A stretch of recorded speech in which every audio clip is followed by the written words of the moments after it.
할렐루야, 사랑하는 성도 여러분. 오늘도 하나님께서 주시는 이 말씀이 우리 영혼에 단비와 같은 말씀이 되시기를 주 예수님의 이름으로 축원합니다. 오늘 함께 묵상할 말씀은 갈라디아서 4장 21절로 31절까지 말씀입니다. 28절부터 마지막 절까지 제가 읽겠습니다. 형제들아, 너희는 이삭과 같이 약속의 자녀라.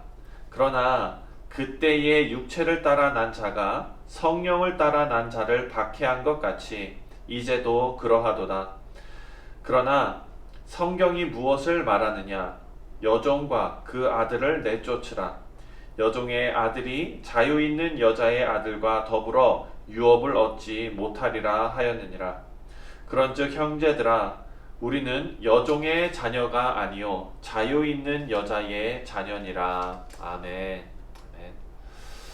네, 사도 바울은 복음 안에서 하나님의 자녀가 된 그런 그리스도인들은 참 자유를 얻은 사람이다 라고 설명하고 있습니다.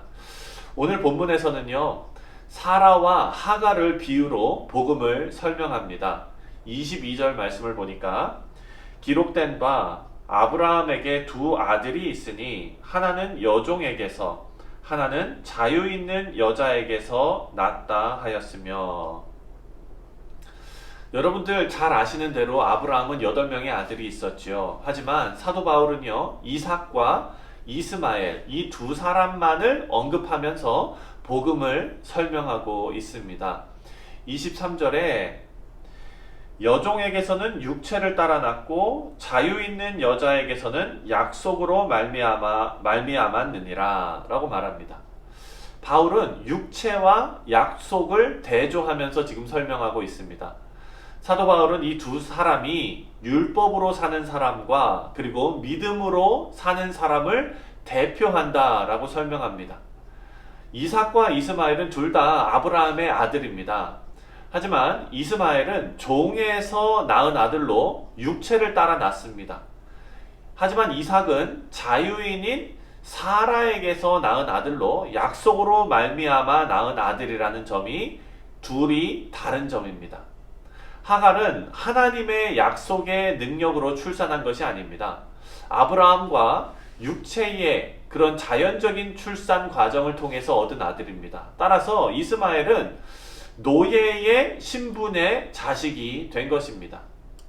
마찬가지로 율법은요, 사람의 노력이라는 행위를 내세우는 종이 가지는 원리를 내세울 수밖에 없습니다. 그렇지만 이삭은 다릅니다.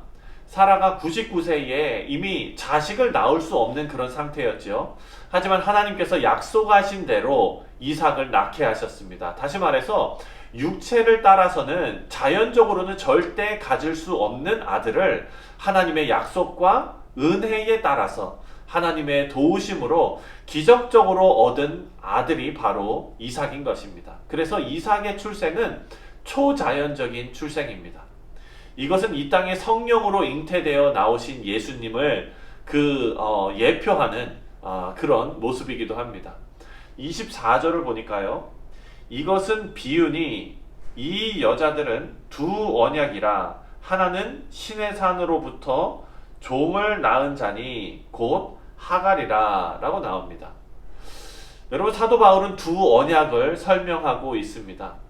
종의 몸에서 낳은 이스마엘은 종이 될 수밖에 없는데 그것은 옛 언약인 율법 아래서 모든 사람이 정죄를 받는 죄의 종이 된 것을 보여주고 있습니다. 하지만 아브라함의 아내인 사라는요, 자유로운 신분으로 하나님의 약속에 의해서 이삭을 낳습니다. 이것은 새로운 언약입니다. 하나님의 약속과 은혜로 말미암아 아브라함의 상속자가 되는 것을 보여주고 있습니다. 25절에 보니까 이 하갈은 아라비아에 있는 신의 산으로서 지금 있는 예루살렘과 같은 곳이니 그가 그 자녀들과 더불어 종노릇하고 라고 나옵니다. 이 말은 그 당시 율법주의자들의 근원지였던 예루살렘을 말하고 있습니다. 예루살렘에 있는 율법주의자들은 혈통을 우리가 따라서 설명한다면 아브라함의 후손들이 맞습니다. 하지만 율법을 완성하신 예수님을 영접하지 않았습니다. 그래서 여전히 율법 아래에 있는 종의 신분을 갖게 된 사람들입니다. 하지만 26절에 말씀하는 그런 위에 있는 예루살렘, 26절을 보니까 오직 위에 있는 예루살렘은 자유자니 곧 우리 어머니라 라고 말합니다. 땅에 있는 예루살렘이 아닙니다. 새 예루살렘을 의미하고 있습니다. 예수님께서 통치하시는 영적 예루살렘입니다.